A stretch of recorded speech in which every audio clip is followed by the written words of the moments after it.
Hey YouTube, today we're going to be looking at a couple 22 rifles, two of the most popular 22 rifles ever made, and I'm going to do a comparison between the two and show you some of the similarities and some of the differences. But before we go any further, I'm going to show you that neither one of these are loaded. If you open this breech, that one's not loaded, and that one's not loaded. Both of them are safe. Alright, so what we got here, we have a Ruger 1022 and we have a Marlin 39A. And both of these are the older versions of these rifles. And what I'll do is I'll start with the bottom one. This is a Ruger 1022. This is made in like the late 80s or early 90s. And these are made, this one, in my opinion, is made a little bit better than the newer versions. A little bit of history behind these. These came out in 1964. And they are made all the way up till the current day. They still produce these. Now, some of the differences in this older one is this one has the metal trigger guard on it. This one has the nicer walnut stock on it instead of being laminate. It has like the checkering built into the stock, both the front and the rear. And this is of course a stainless version, and it was made in the late 80s, early 90s. I don't remember exactly what year it was, but it is an older one. And the Ruger 1022 has been around since 1964, and it is a semi-automatic. It comes with a detachable magazine. The factory magazine, this one here, is a 10 round one. You can get extended like 25 round magazines to go in them. And they fire semi-automatic.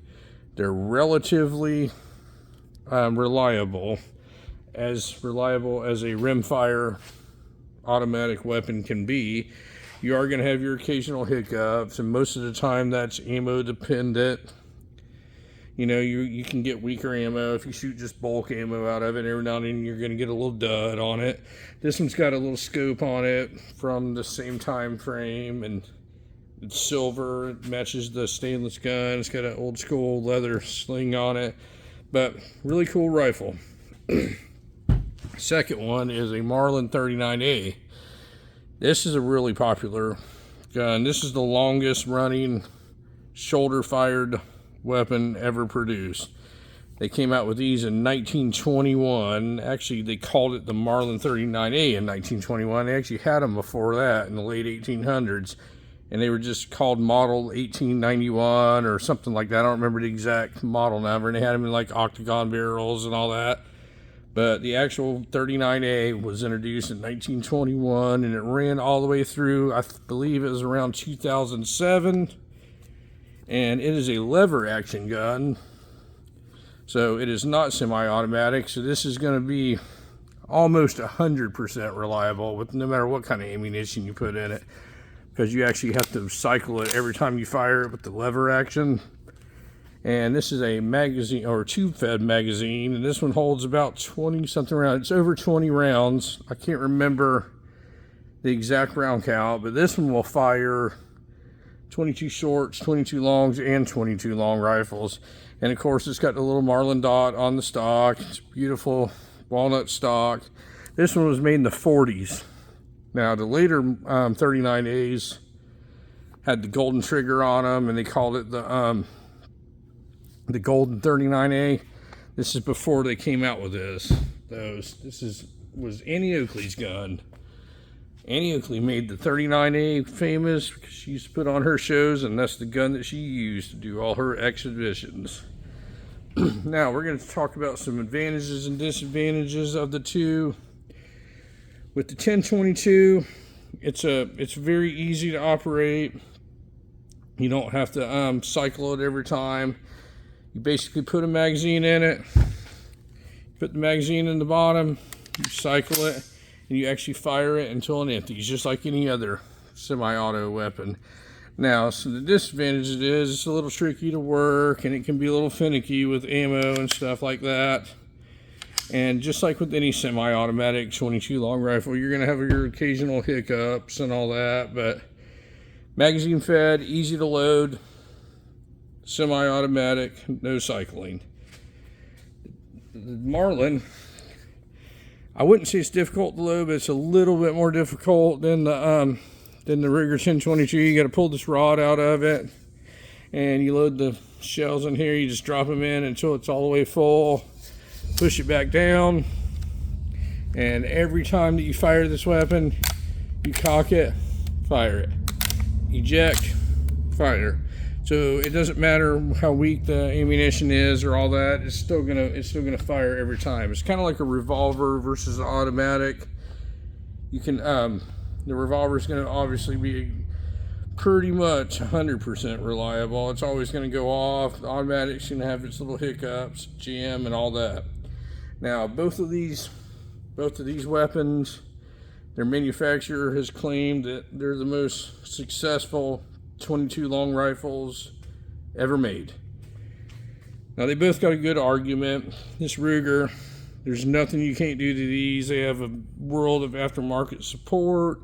You can make them into Tommy guns. You can make them into AK looking guns, into AR looking guns.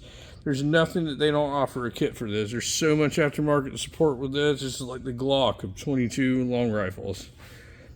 You can make it look like a mini 14 that folds up. Just endless. So the aftermarket support's great.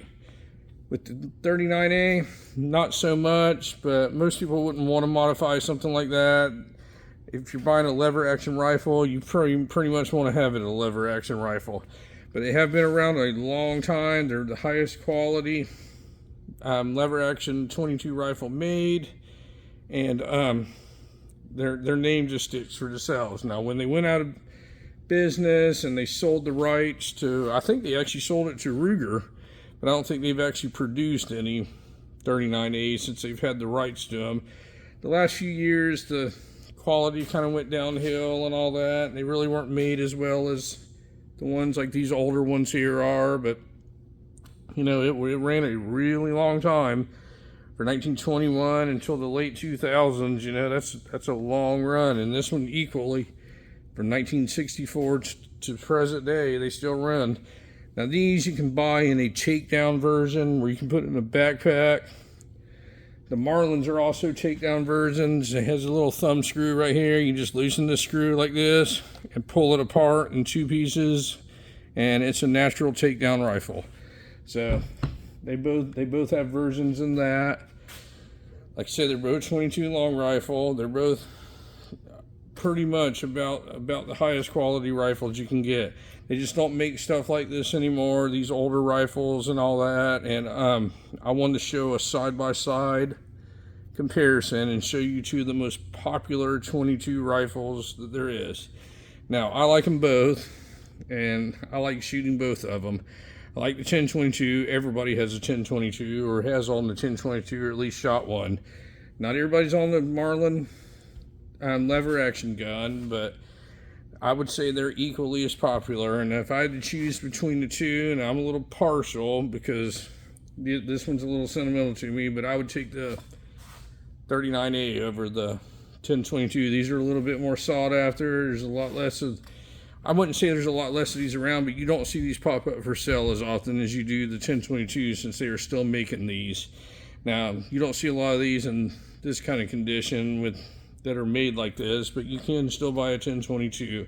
Can't buy a 39A unless you buy it on the aftermarket, and as with everything, the price is going through the roof, and it's just, they want an arm and a leg for anything these days. But anyway, folks, I just want to show you a quick side-by-side of two of the self-proclaimed most popular and most successful 22 long rifles ever made.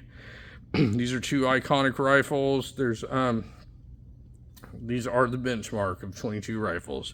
But if you have any questions on them or any comments on them, feel free to leave it. I'll answer any of them that you ask. And thank you very much for watching my video, and you folks have a great day.